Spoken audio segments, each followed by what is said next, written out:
हमारे दो ही मुख्य मुद्दे हैं, दो ही मुख्य केंद्र बिंदु रहेंगे। एक तो सबसे पहले कि 24x7 पिछले कई सालों से हम देख रहे हैं कि हमारे कठुआ का इलेक्ट्रॉनिक मीडिया हो, प्रिंट मीडिया हो या अपने जो नए ब्लॉगर हैं, सबको कठुआ का हालचाल जानने का और हम लोगों को आप हमेशा सचेत रखते हो। लोकतंत्र का सबसे बड़ा पर्व है ये।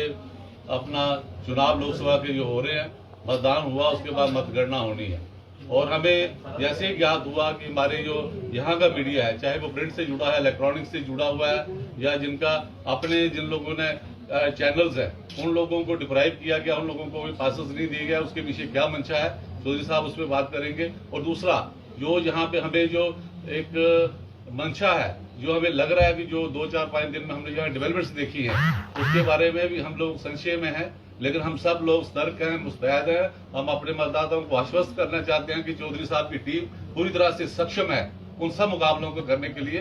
बाकी तफसील में चौधरी लाल सिंह जी बात करेंगे।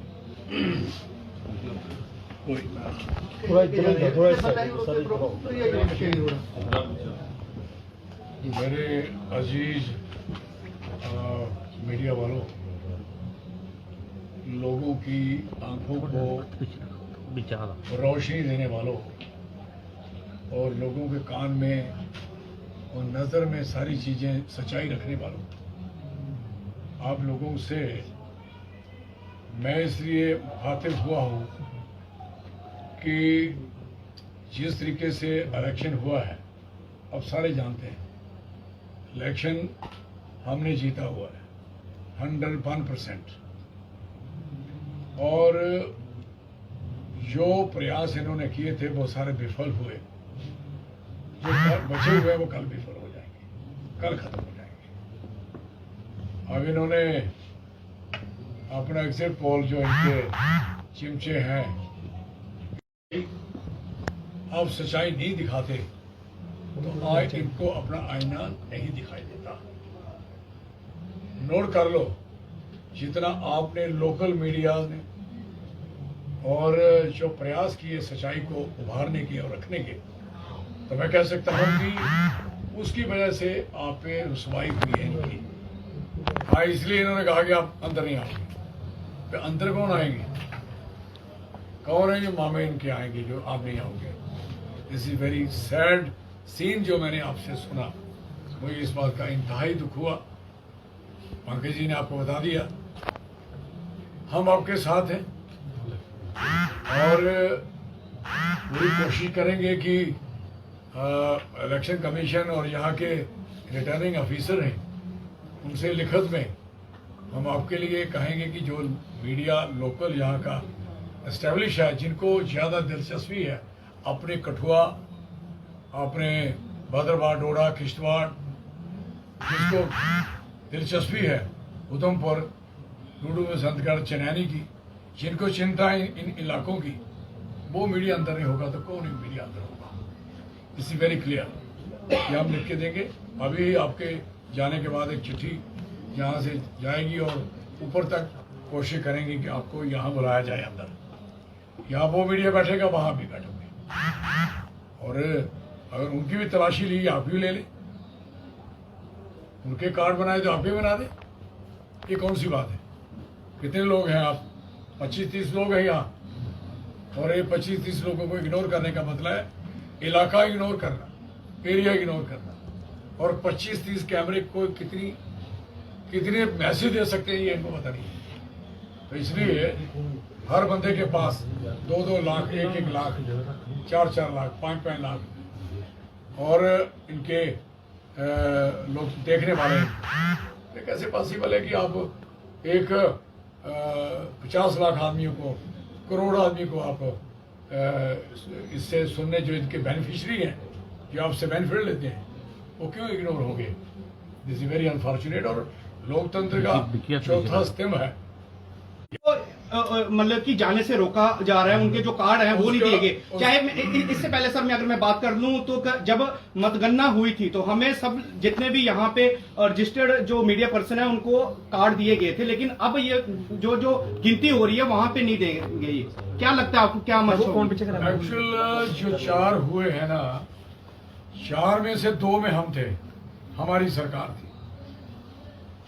और जब हमारी सरकार थी तो तीसरे इलेक्शन में भी, तीसरे 2 इलेक्शन में सरकार थी और तीसरा इलेक्शन हो रहा था तभी सरकार तो थी। तो जब तीसरा और उसके बाद जो तीसरा और चौथा इलेक्शन हुआ, चौथे इलेक्शन में जब ये लोग जीतते गए, अब लगा चौथे में कहा कि हाँ ये जीत रहे थे, इन्होंने कहा लाओ अंदर। अब इलेक्शन आया, अब इनकी सरकार है, तो इन्होंने देखा हम हार रहे हैं, तो कोई हमने गंद डालना होगा, कोई नुकसान करना होगा, हेरा फेरी करनी होगी, तो मीडिया नहीं करने देगा, तो मीडिया को इससे साइडलाइन करिए। असली बात है ये आप हर जगह हो रहा है। 2 में हम थे, तीसरे में ये सरकार, जो तीसरा इलेक्शन हुआ, थर्ड, तो सरकार थी हमारी, और चौथे में ये आ गए। तो 2 इलेक्शनों में इन्होंने जो गन डाला है उसका जवाब इनको लोगों ने दिया है। तो अब वो जवाब देने के बाद अब आपको बाहर इसलिए निकाला है जो आप एग्जैक्ट पोल की बात कर रहे हैं, क्योंकि एग्जैक्ट पोल तो आपके पास है। वो तो जो सही महीने में पोल है, सही महीने में जिसे इसको कवर किया, जमीन पे, ग्राउंड पे, गांव में, पहाड़ पे, मैदान में और ऊपर नीचे सारी जगह जिन्होंने कवर किया है, they know better than everyone.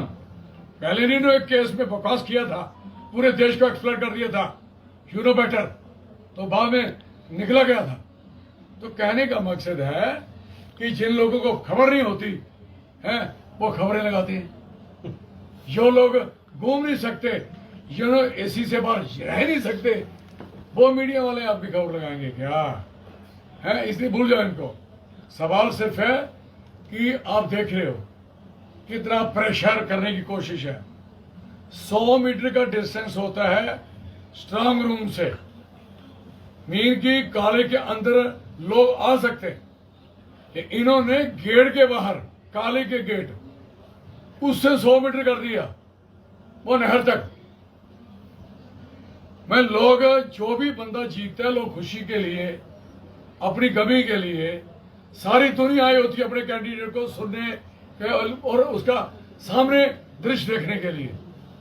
ये क्या मतलब है कि आप 100 मीटर, ओ आपका रह गया 500 मीटर दूर कर दिया, आधा किलोमीटर दूर कर दिया, किलोमीटर, और फोर्स लगा दी दुनिया भर की डराने के लिए कि लोग डरेंगे, दहशत का माहौल बना दो। ये नहीं पता कि लोग कल इतने आएंगे, इतने ज्यादा आएंगे।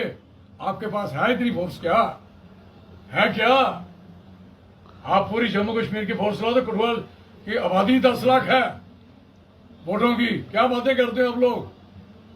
हैं 6-7 लाख तो हमारा वोट है। तो ये हमारे शहर में अगर आप दादागिरी करना चाहोगे तो ये नहीं चलेगी। पीसफुल इलेक्शन होगा हमारी तरफ से 101%। कोई हमारा आदमी इसमें कोई कताई करने को तैयार है। हम जीते हुए, हम क्यों पंगे में पड़े? और इनको अगर ये बोल रहे जीते हुए तो आराम से इलेक्शन में करो, क्यों आप इतने डरे हुए हो? हम इतनी बार अंदर गए, उधर काले के अंदर, अपने स्ट्रांग रूम में कैमरा ए लगाओ, बी लगाओ, वो लगाओ, सील करो, चेक करो। तो सवाल है कि we are more serious then, इसलिए सीरियस क्यों है?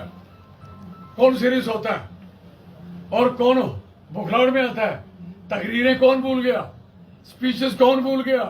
जिनको तकरीर करना, जो 19 के फर्स्ट पेज में तकरीरें दी, वो अगले वाले में सारी खत्म हो गई, अगले से अगले की खत्म हो गई।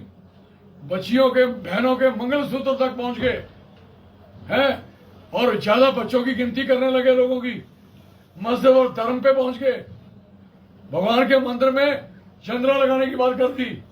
हद हो गई यार। इतनी ये बुखराहट नहीं, घबराहट नहीं, हार नहीं तो क्या है? This is very clear. लोग, हम जिस बंदे से भी पूछा, आप भी ईमानदारी से बताइए, आपने जिससे पूछा, अपने आप से पूछो, किससे पूछा, हर ने कहा सरस्वती जैसे मुंह पे बैठी है, चल साहब आप जीते हो। लाल सिंह जी आप मुबारक है एडवांस। सारी दुनिया ने दी, आपने सबने भी दी। ये कल के कहानी कर रहे हैं नहीं। आओ पुत्रों, गिनती में दिखेंगे ना। हेरा फेरी तो ना हमने की, ना करने देंगे। यहां तक भी जाना पड़ेगा, जो कुछ करना पड़ेगा। We are ready to face any consequences. Chaudhary साहब, आपके कुछ कोर्टी के एजेंट थे जिनको पास नहीं दिया जा रहा है, उनके ऊपर ऑब्जेक्शन लगाए जा रहे हैं, क्या देखते हैं? ये भी एक रुकावट डालने की कोशिश की जा रही है। उन्होंने हर कोशिश की है, पूरा एक प्रेशर है ना, सरकारी तंत्र, गवर्नमेंट इसी सरकारी तंत्र बोलते हैं। सरकारी तंत्र हमने देखी है सरकारें, लेकिन हमने ये तंत्र, हमें ये सोच भी नहीं थी कि हम किसी को रोके। हमारे दिमाग में कभी नहीं था कि कहीं जाके, जब हम पावर में थे भी, इस बंदे को इलेक्शन लड़ने वाले को बाहर पकड़ लो। हमने कभी किसी ऑफिसर की ट्रांसफर की बात नहीं करी। इन्होंने अभी एसएसपी ट्रांसफर करवाया, वो उन्होंने खुद डाला। इनका जो कैंडिडेट था सेकंड नंबर पे, खुद डाला उन्होंने अपने। मैंने पूछा भाई क्या था, कहता बदतमीजी की साहब ने, नहीं रहने देंगे। हमें तो डेढ़ में उठा के बेचारे उसे पुलिस वाले एसएचओ को डेढ़ में उठा के तो उन्होंने हम पे पर्चे लगाए। हमने नहीं कहा। नरेश कुमार 5 बंदे थे उसके साथ, उसमें पर्चा लगा, नहीं कहा। हीरानगर में हर जगह हमारे बंदों को तंग किया, धक्के मारे, हमारे बंदों ने कुछ नहीं कहा। हमने कोई शिकायत ना डीसी साहब के खिलाफ, ना एसएसपी के खिलाफ, ना एसएचओ के खिलाफ। हमारी लड़ाई सिर्फ 1 पॉइंट था, टारगेट है, अभी भी है, आगे भी है। ऑफिसर आज इनके, कल मेरे हैं, देयर बाउंड है, ये तो रिप्रेजेंट करेंगे उनको। लेकिन ये समझ रहनी चाहिए कि रिप्रेजेंटेशन बदलती रहती है, वही काम करें जो आगे भी बचे। हमें भरोसा है यहाँ कठुआ एडमिनिस्ट्रेशन पे, खास करके डीसी साहब पे, प्योरली कहूं, जहां जहां हमने कैमरे लगाए, जितनी लाइटें कहीं लगाई हैं, पूरा उनकी तरफ से हमें कहीं भी रुकावट नहीं हुई। कार्ड बनाने में, कुछ करने में, ये बात क्लियर कह दी। तो ये कोई कहे कि हम किसी से डरते हैं, लाल सिंह ना पहले डरा ना, आई डरना, कल डरता। ये वो जो सच्चाई है उसको कहना चाहिए। एसएसपी साहब बड़े घूर थे, हमें लगा कि एसएसपी साहब हम शिकायत करते, हमने की नहीं। और हमें अफसोस है जो तकलीफ में थे, हैं, जो तकलीफ दे रहे थे, तो उन्होंने ट्रांसफर करवा ली। और फिर कब हुई? जब इलेक्शन हो चुका। अब इलेक्शन होने के बाद ट्रांसफर का क्या मतलब? अब कोड ऑफ कंडक्ट लगा था, है, कोड ऑफ कंडक्ट लगा हुआ था 4 जून तक। मतलब ये इलेक्शन तो हो चुका है ना, आपको वोट तो नहीं पढ़ सकते थे ना। और ये बड़ा क्लियर है, बड़ा सिंपल है। जब संदूकड़ी खुली होगी ना, तो उस पर डेट 19/4 में, जो 19/4 कितने बजे खुली, स्टार्ट टाइम, क्लोजिंग टाइम, हम पढ़ा दिया सारा बच्चों को। फिर उसके बाद कभी रास्ते में बीच में खुले तो 4 जून कल की